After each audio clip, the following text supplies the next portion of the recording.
அஸ்ஸலாமு அலைக்கும் வரஹ்மத்துல்லாஹி வபரகாத்துஹு.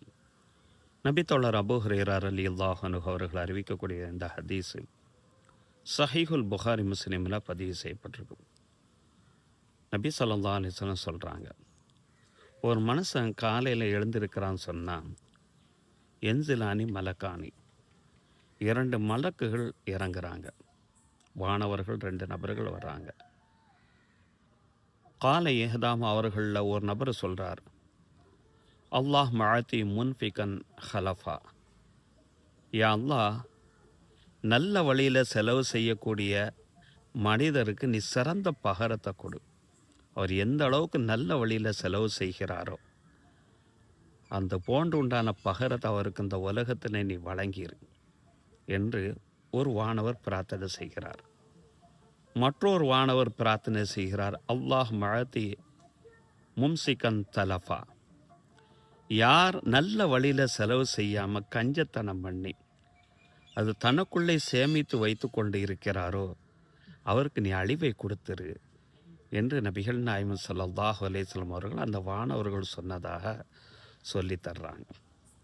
இதில் அழிவுகள் என்ன, பகரங்கள் என்ன என்று பார்க்கக்கூடிய அந்த சூழ்நிலையில் நல்ல வழியில் செலவு செய்யக்கூடிய அந்த மனிதர்களுக்கு அதை உதவி பெற்ற அந்த நபர்கள் பிரார்த்தனையின் மூலமாக அவருக்கு உடல் ஆரோக்கியம் கிடைக்கிறது, வியாபாரத்தில் அபிவிருத்தி கிடைக்கிறது, நிம்மதியான வாழ்வு கிடைக்கிறது. அழிவுக்கு என்ன என்று சொன்னால் சேர்த்து வைத்திருக்கக்கூடிய அந்த நபர்கள் உடல் ஆரோக்கியம் கெட்டுப்போன அந்த உடல் ஆரோக்கியத்தை மீட்டுறதுக்காக வேண்டியே அந்த செல்வத்தை அழிக்கிறாங்க. இது இந்த ஹதீஸினுடைய விளக்கம்.